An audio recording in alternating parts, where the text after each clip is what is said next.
Okay, let's do this. All right, we're going.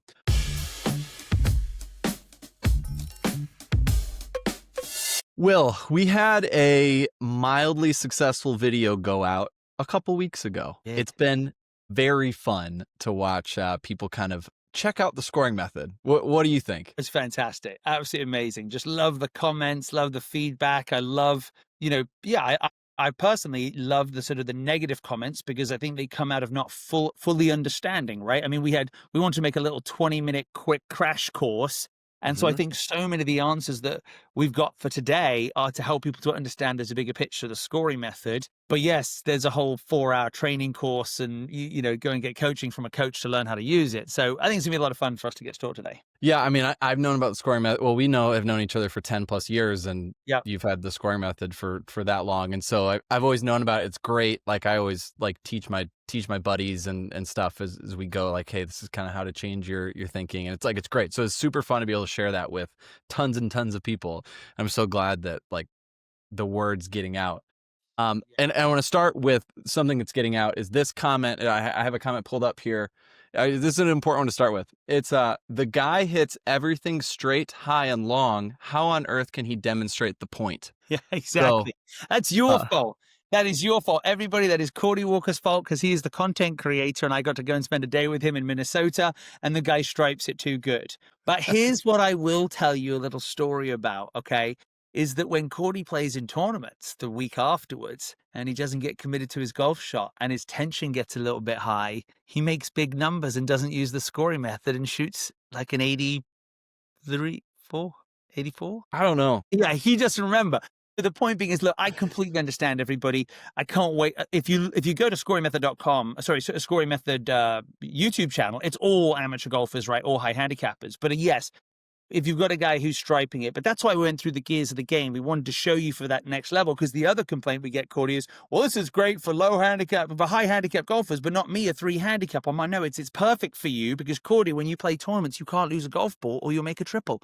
And what we need to do is reduce it down to a bogey. So I think that, yes, I think we should go and make some content together, Cordy. Let's do another 20-minute crash course, but scoring method. And I want someone who's chopping it up. You know what I mean? Someone who's hitting it all over the place. Yes. Okay. Let's get into some of the questions that people have because there are a lot of great questions. And that's what I want to talk about is kind of like some assumptions that people have. And this is like a classic one that I see. This is from Stewarty Boy 8301. Also, usernames are fantastic. I don't know if you know that or not, but love it. Yeah. Holy cow, do we have some great usernames in here. I've never understood when people say keep it in play, as if I have a choice in the matter. I'm not deliberately smacking it into the trees. And I think this is kind of like what a lot of people feel like is like, oh, the scoring method is a great idea. Like keep the ball in play. I love that idea. But Will, I can't keep it in play. I suck. You should see my slice. Right? 100%, right? That is the thing, right? It's like, well, I can't do it. And so, no, I completely get that. But here's what I'd say is you said smack it into the junk. So most people's scoring IQ is very low. If we went skiing, you wouldn't go, I'm a man, I'm going to a double black diamond. You'd go, where's the bunny run? Where's the bunny run? Where's the green run? Where's the blue run? You'd learn and earn your way into skiing. In golf, you can go wherever you want. So my challenge to all of you would be is like, listen, take out a 7-iron. There's a ton of loft on it. And if there's a lot of loft, the spin will be back spin, not right to left spin, and put it in play. Because remember, you've got a 380-yard par 4. Well, you've actually only got to go 280 yards to get into the scoring zone. So you could hit 7-iron and 7-iron. And so the concept there is not so you play 7-iron for the rest of your life. That's boring. You're not going to do that. But at least you have first gear, which is I can get my 7-iron in play. Then you need to go to the range and work on hitting a 4 hybrid in a 20-yard gap and try and put that in play 8 out of 10 times. And until it's tested and proven, don't take it out on the golf course. Yeah. So you bring up one of the points that but we didn't talk about in the video, and that probably a lot of people aren't thinking about, is that the scoring method is a great way to learn what you need to train and not just guess how to practice. So what you kind of described there is like a little bit of like, okay, we are going to start at level 0 and you're going to create a training plan. And if you're able to do that, then you can move on. But if you're not, then you actually need to develop some skills so that you can play the game of golf. Right? Exactly. So the whole concept behind the scoring method is play easy, train hard. What most people do is practice easy, 50 balls, just hit, go on the golf course, don't mess up, right? Tension comes in, they play poorly. So what we're trying to say is, what we want you to do is you come off the golf course and go, hey, I didn't get into the scoring zone 7 times out of 8, or let's just do 9 holes. I didn't get it 3 out of times, but then down in 3, I only did it 3, so I had 6 times. Well, then you should actually go to short game. Whereas the other guy who got 8 down in 3s and, 5 not into the scoring should then go and practice that. So it's going to build your purposeful practice plan, right? That's the cool part. And then what you're going to do is, instead of going to technique, you're going to test. So I believe that drills, okay, create skills. But if you want skills to transfer onto the golf course, you've got to test them. So you're now going to say, out of 10 from 4 feet in a circle, how can I make out of 10? 4. Now don't go and work on technique. Try and get 5, then 6, then 7. Get back into playing the game and learning how you best compete under pressure, and then take that to the golf course. So do you have players when you go teach the scoring method, which would be like this guy here, 18 handicap. I already play this way, and I still double and triple all day long. I can't execute simple shots 40% of the time. Like, Yeah. I'm sure you've worked with players like that who are That's struggling. who I love to work with. I mean, it's fine because I think most golf pros like, I want to work with a tour player. I'm like, no, I want to work with people that desperately want to get better at golf, that are super frustrated because they can play other sports, they can do other things in life, and golf is difficult. So yeah, what I would do is say that we've got to benchmark your game. So there's, the parts that we're going to look at is there's short putting, all right? Then there's lag or long putting, chipping from around the green, pitching the ball, and advancing the ball, right? So those are really the 5 basics of level 1. So if we could get you a 6 hybrid that you love and that you could get it out there 125 yards, well, I can only do it 4 out of 10 times. I would say try and get it 5 out of 10 times. But how? I don't know. If it slices, aim left. Do whatever you can. Just compete at the game, because what most of us do is you wouldn't take your child and be like, hey, you got to put your right elbow in and you got to release like this to throw. No, they're throwing underarm and they're getting 2 in a row, and then they scream 10 minutes, Dad, Dad, Dad, come out. What happened? I got 8 in a row. Because they're using their athletic ability. I call it emotional muscle. They're building up that, like, I'm just going to get it in the hole. So I would test each area of your game. And if the best you've got is 4 out of 10 from 4 feet, let's see if we get to 7 out of 10 this week. And then what you'll find is you'll find your way of doing it. A lot of golf pros will have a longer stroke, straight back and straight through with a closing and opening. Okay, I can't do that. But if I stand over it and I just stab at it, I can make like 9 out of 10 almost every time. Well, that's how you should play then. That's your way of playing it. Think of Will Zalatoris. Think about Bobby Locke. Think about Jack Nicklaus. They all found their way of doing it. So that's really, you got to start benchmarking, testing, so those skills will transfer to the golf course. So to all the people that commented something along the lines of, the scorecard suddenly keep me from topping the ball, none of this applies to golfers who like ball control. The concept would be like, well, obviously you need to do some training then, right? Like, yeah, but I think what most people do, right, is they get on the golf course. I literally just finished a playing lesson, which is why I'm late to this podcast, and they'll top it off that. So I'm with Rob today. Let's just talk about players today that did this. Well, I'll give 2 holes for Rob. Slices were 9 miles right. I mean, just 9 miles right with his drive, right? And he's been working on a draw, miles right. Pitches one down short of the green, right, in the trees, wedges on, 15 feet, and makes the putt. Now, he should have missed the putt, realistically, but it would have been a tap-in bogey. And it's like, but if you saw his tee shot, what's wrong with my driver? What did I do wrong? I got to work on it. No, just find it, put it inside of 100, chip it on the green too. So what most of us do, we kind of go to the problem is, oh, my swing's wrong, versus you're on a golf course in a tournament. Like, get over it. You got to figure out a way to get the ball in the hole. None of us have been taught that grit and that determination to keep going. I had another one of the guys topped it off the tee box, literally topped it as it went down the fairway.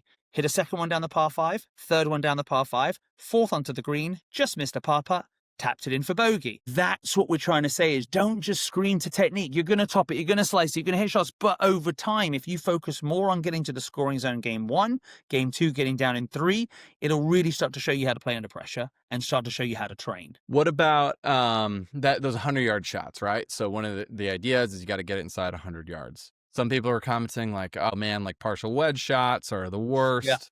Yeah. Amen, like, right? I can barely hit the green from 100 yards. Like, talk to those people. Yeah, completely. So look, I'm going to go back a little bit. What I would start with is lag putting. You've got to work on your long putts, because you could then hit a bad shot to 60 feet off the fringe of the green, tap it up there to 3 feet and tap it in. So the most important thing you got to start with is the long putts, because that's going to teach you face control, missing it left, missing it right, and distance control. I would then have you chipping around the green with a hybrid, because now you're not using loft, you're not scooping underneath it.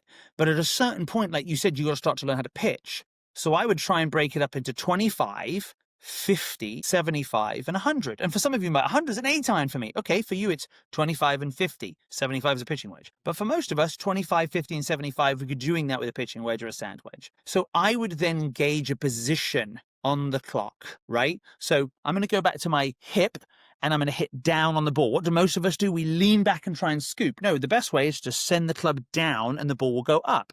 So there's great videos that you can watch online. I mean, who's my favorite short game coach? Who's the guy that does the guy in England with the 3 releases? Dan Grieve. Dan Grieve. Watch some of that stuff. But then all I want is a 25, hit 10 with that, a 50 on the clock system, and a full one goes 75. So I want you to get big numbers that you can go, that's 75. So if it's 65, we'll do a little less than that or a bit more than 50. So I would want 3 positions that are going to get you 25, and that might be for you a half lob wedge or a half sand wedge or a third of a pitching wedge. But you've got to get on the range and focus on 2 things.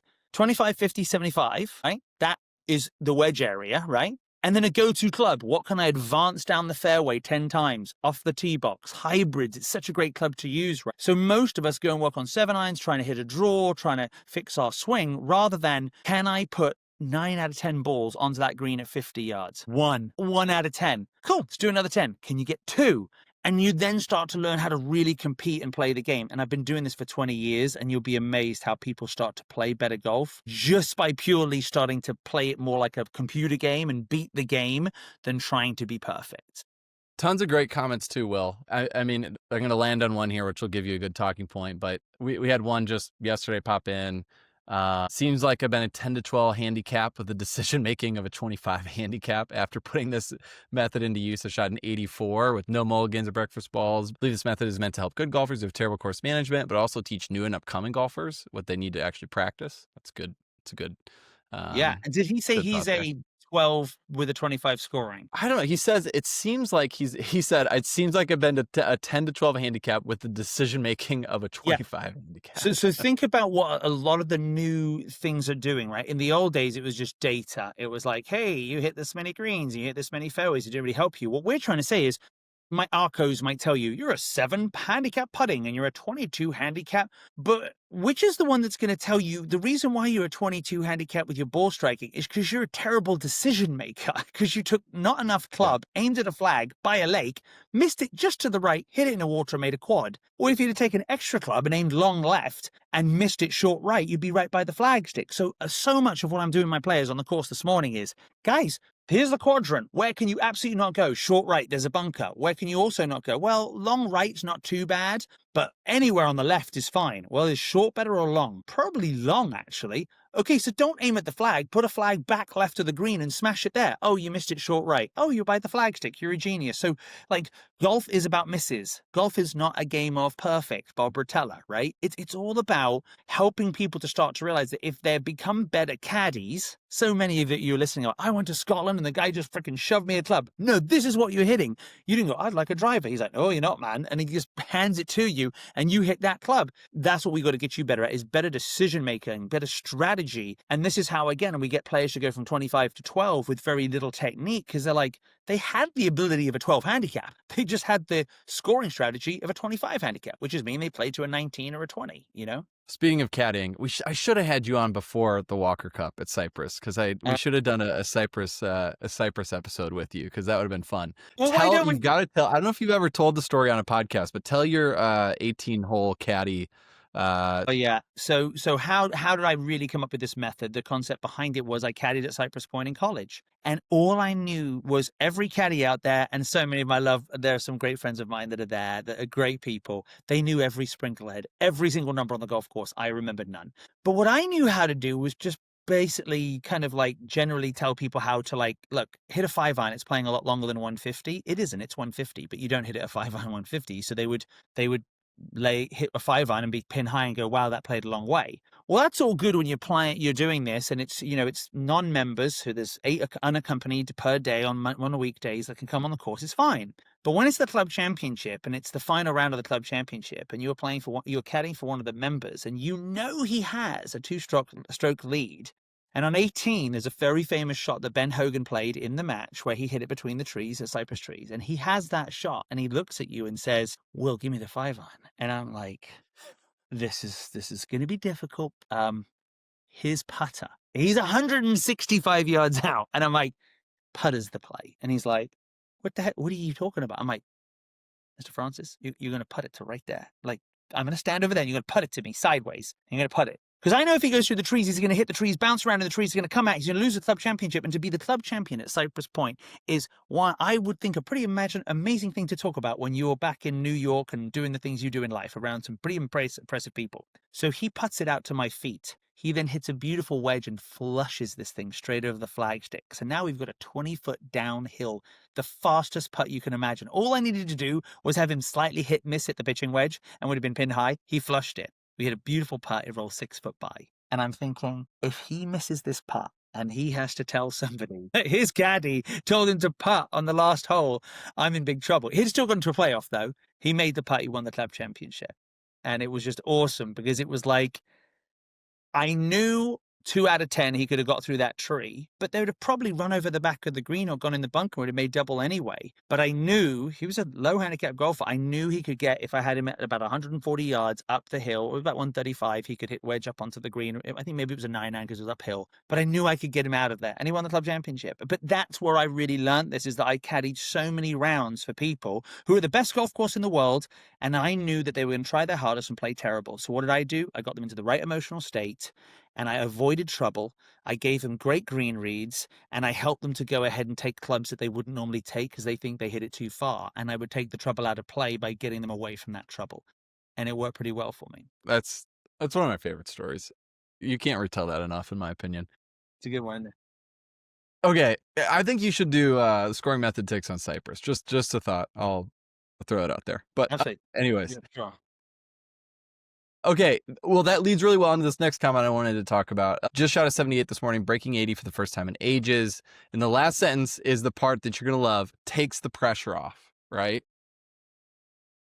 That's it, right? People who've, look at this, never gone for a lesson using the scoring method, watched a 20-minute video, and I haven't broken 80 in ages. And I bet, who are we talking to? Who is it? It's Speedy 137 or Regis Dreadlocks? I don't know. Regis Dreadlocks, okay. Like, I bet you've been working on your game, working on your technique, grinding, and that hasn't been working. So here's the thing is, everybody listens to this, is really important. I'm not that good a coach, okay? You can put that. I'm not that good a coach. Think of it this way. You're driving a really nice car. You're driving a Mercedes 500 series, 300 series, say, or a nice BMW. And I need a driving lesson. I get in the car and I see that you have the handbrake on and you're driving looking in the rearview mirror. And I go, you know what? Like, if you take that handbrake off, like the smoke and everything out the back and the noise is going to go away. That's called tension. When we take the tension off, you're going to get freed up and you're going to start to swing. And like this little thing up here, if you look through the big thing here, like what's in front of you, your target, and how you can play golf, instead of what I did last week or what I did last month or what I've been working on the driving range, you're going to do a lot better. Now, if you took that lesson and you started driving, people wouldn't say, well, you're a genius driving instructor. You'd be like, no, nobody just ever showed you your handbrake was on and you weren't looking through the front window. If I took someone who was driving a crappy 1983 Pinto with a bad transmission and I got him to go ahead and win Le Mans, oh, you guys know what that is, let's call it Daytona, I would be an amazing coach. I'm just simply saying to all of you, you have expectations the way too high that aren't aligning to your game, so you pull the handbrake on, which is tension, so you're tight, so you have bad misses, get very frustrated, and you're always looking at, well, I should have done this and I couldn't. You're not looking at foresight, you're looking at hindsight. And what happens? You play terrible golf, but on the back nine, you go, oh, sorry, who cares? It's all over. And you shoot a 39 and go, I found it. Why? You took the tension off. You didn't look into the past. And so I'm not that great a coach. This is not that difficult. What I'm trying to do is I'm just trying to tell you something that the golf industry, and as a PGA member, I will tell you that. And if you ask Don Ray, I was with him yesterday, our president of the PGA of America, he would tell you most golf pros focus way too much on technique and they do not focus enough on scoring, how to get the ball in the hole and how to manage people's tension. And so that's really the answer. And congratulations on breaking 80. Just make sure the next time you go out, don't think, I'm going to break 80 today. Go out there with low expectations, or I would say realistic expectations to your level, and go and play and have fun and realize you're probably going to hit bad shots. But oh well, doesn't mean you have to make a double bogey. One person replied, Nifty Biscuit, my new fave. You must have used that expression. A nifty biscuit, absolutely. There's, we throw some of the old school English stuff in there for sure. The Could you nifty define biscuit. that one for us? That's just generally good? Yes, I mean, nifty is like, you know the word nifty. Do you have that in Yeah. America? Yeah, nifty. And then a biscuit in England, if you have a cup of tea, you've got to have a biscuit with it, right? So like a hobnob. I mean, you're going to go with a hobnob for any of you there. Good, strong, maybe a chalky hobnob, right? Chocolate hobnob, good No. thing. So that's a nifty biscuit right there. You know what I mean? It's like classy. It's good. More of you are confused now than before. So I'm sorry about the answer to that question. I'll put the transcript to that and reply to that person with the ChatGPT transcript would of what you probably just said. answer that better one. Absolutely. Yeah. Yeah. You will enjoy this. This is a good little thread that happened here. Basically, golf sidekick with a British accent and without the silly costumes and not as much fun. Okay, so here's the thing. I love that golf sidekick. I think he's South African, right? I got to reach out to him. I think golf sidekick is so fantastic in what he's doing. I love it. I love that he has the thing on the side. He reminds me of Golf Range. What was the Golf Pro guy, the one that blurred his face out? Do you remember that one? Oh yeah. Pro guy. Yeah. Look, and I'll be honest, you know what? I said to Cordy that day, I'm like, we should just be more silly and more crazy. If you've seen the videos of me blowing up golf bags and shotguns and stuff like this, I haven't seen how silly. Is he saying I'm more silly or golf sidekicks? No, he's saying golf sidekick's more silly. Yeah, so he wants you to be more silly. 100%. And that's giving me artistic license to tell Cordy I'm going to be more fun and more silly. Because to be honest, guys and gals, we play this game and it beats the crap out of us. And you just got to have some fun with it. So yes, you got to be out there and sort of joke and mock yourself and have some fun because it takes the tension off and it makes it better. So thank you. I will be doing that. Okay, this is an interesting one, which I mean, I relate to as a golfer sometimes, but so this is the comment. The anti-tin cup method of playing safer is smarter, but it's also a little boring. That being said, you want to score better, you have to be a little bit smarter, right? Like I think it's pretty obvious. Yeah.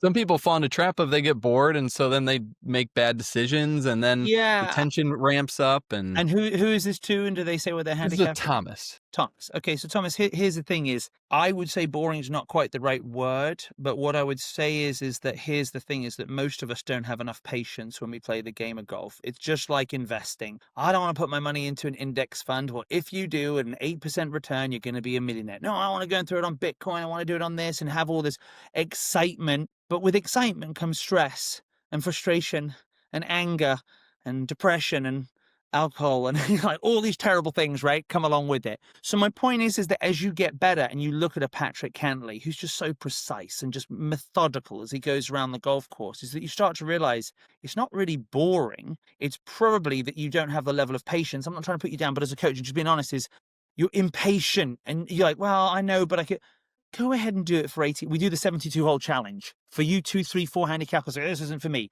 72 holes, 4 rounds of golf, be in the scoring zone inside of 100% of the time. 18 out of 18, 4 rounds in a row, which means that, well, I'm going to have to take a 2 on or a 4 on off every tee box. Yeah, see what you shoot. And you'll be amazed. The simplest 73, the simplest 75, the simplest 74, the simplest 76 you've ever played. Well, you're a good enough golfer now to be like, yeah, but I could obviously hit driver on this hole and I could be a little bit more aggressive here. Yeah, add to it. So I wouldn't say it gets boring. What I'd say is you're taking the emotion out of golf where you have all the highs and lows and angers and I'm excited, I'm 4 over, I'm 4 up, and you're just trying to make it methodical, which is what a professional does. A professional takes the emotion out of it, right? They're just trying to take every shot. Bob Rotella talks about it. Make the really important shots not that important and make the unimportant shots important. So they're all level. So they all equal. Because if you do the opposite, you get frustrated when you don't pull it off or you get lazy and you hit bad shots. So I would say work on your patience and enjoy trying to get out there and not losing golf balls for 4 rounds of golf and see how easy it is to play to your handicap. As a better golfer, I would say he's a better golfer who's saying that. Yep.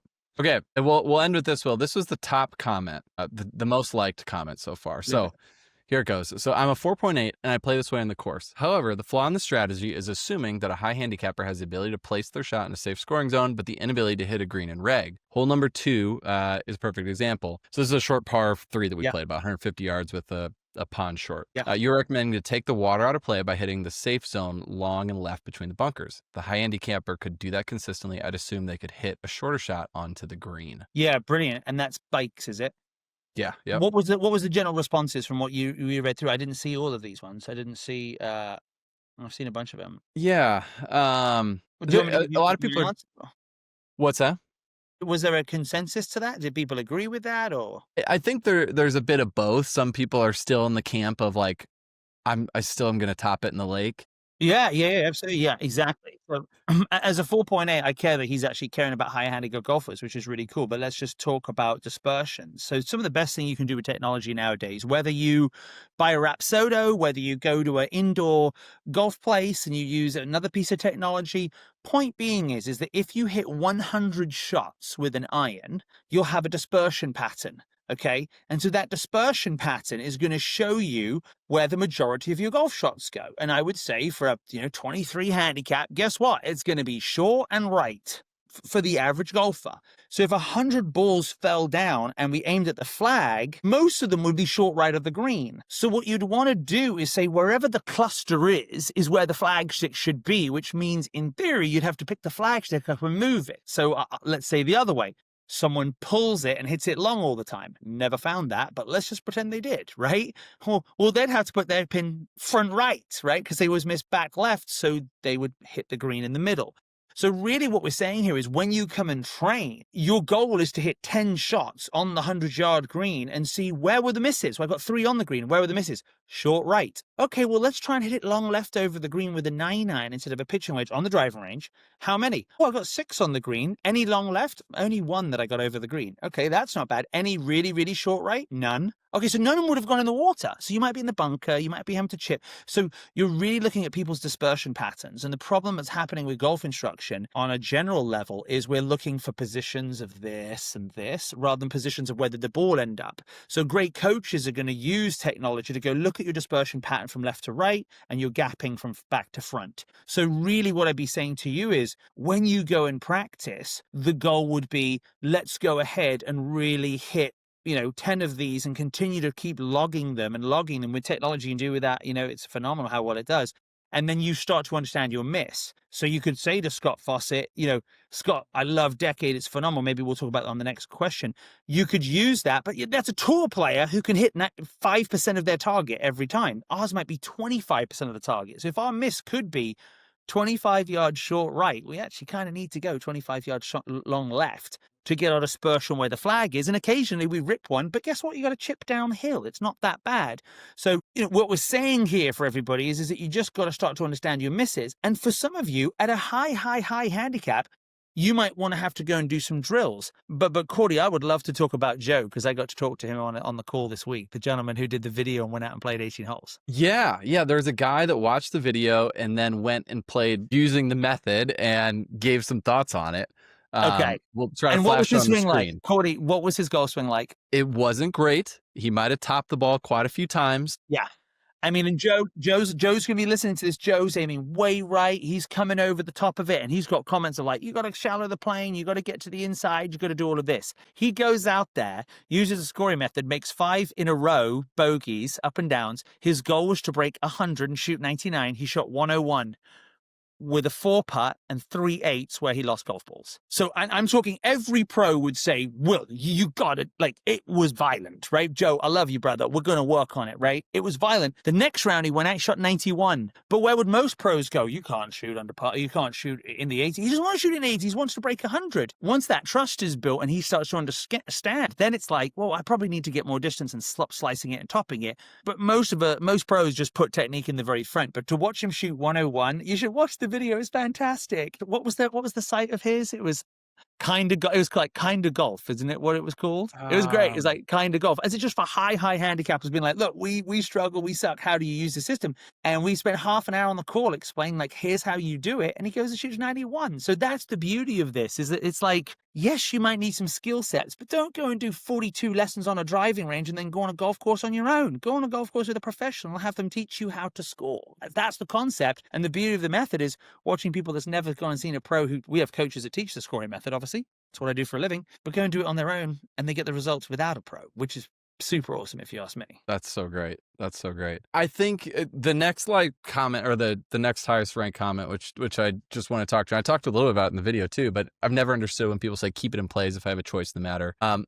And I think we've touched on a number of times, but just from a personal anecdote as well, is this idea of like keeping in play and the idea of a go-to club like you talk about. And I see this with myself and with so many of my friends as well. It's like nobody trains a go-to club and practices. And you talked a little bit about like leveling yourself up and Yep. starting with 7-iron. Can you do it? Then you go to a 6. I think it's really easy to say, like, the scoring method doesn't work because I can't keep it in play because my go-to club sucks just as much as my driver. Well, like, you don't have a go-to club if you haven't practiced it and trained it.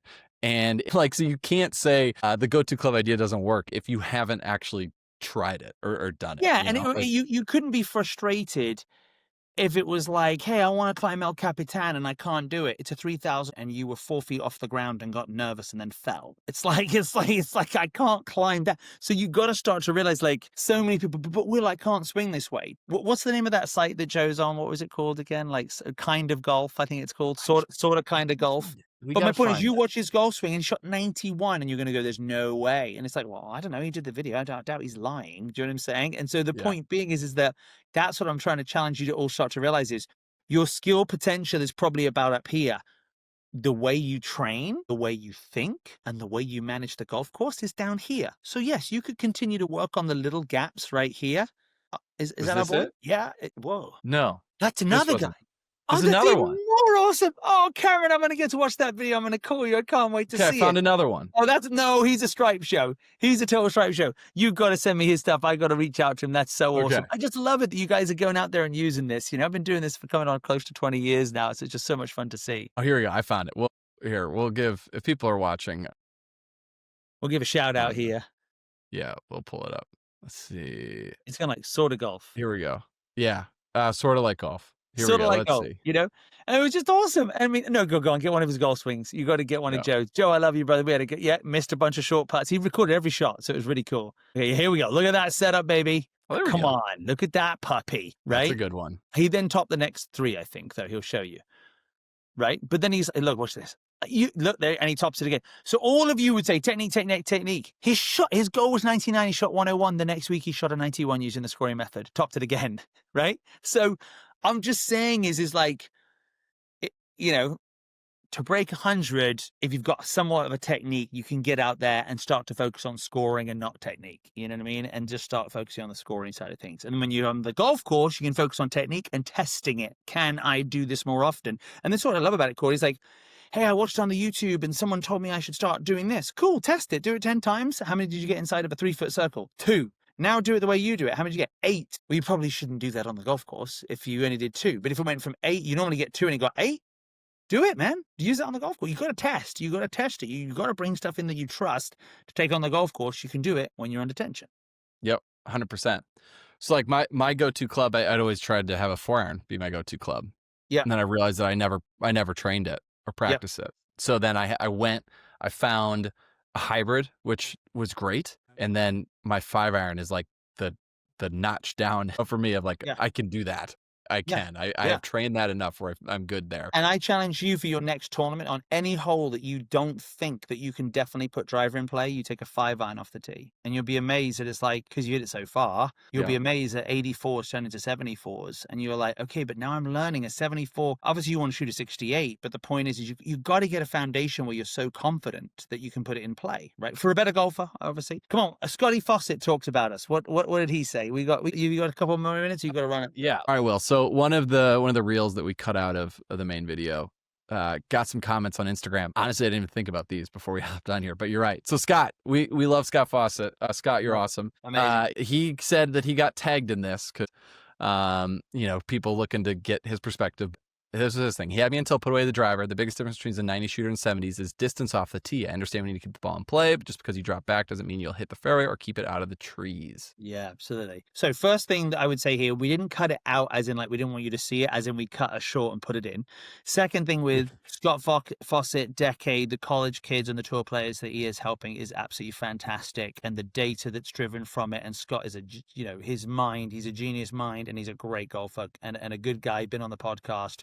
I love what they're doing with Decade. I think it's helping a lot of our college players that go, my swing's not good enough. No, you aimed at a flagstick and you were 150 out and there was trouble left and you didn't use your dispersion rate and you missed it left and you hit it in the water. That's why you made double, not because you're not good enough, it's because you aimed at the wrong place. So I think that's what's so amazing about what Scott does. And I think for those better golfers, I completely understand.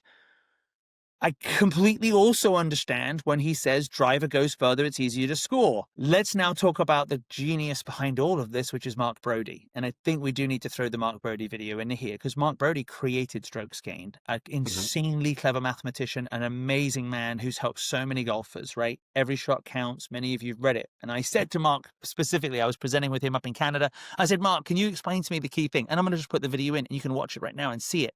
If you could say that again, that'd be fantastic. So we were talking about how close do you want to get to the hole, say on a par 5, and I definitely believe you want to use the longest club that you're consistent with. You know, so if you were mentioning the notion of hitting a 3-wood, and if you top it or slice it or hook it, if you're not very consistent with that, then you're bringing all sorts of trouble into play. Yeah. Whereas for somebody it might be a 3 hybrid that there is the longest club that they're consistent with. And that's a separate issue from where exactly are the hazards and some other things. So I generally believe the closer you are to the green, the lower you're going to score if you're not putting yourself into trouble. Absolutely, absolutely.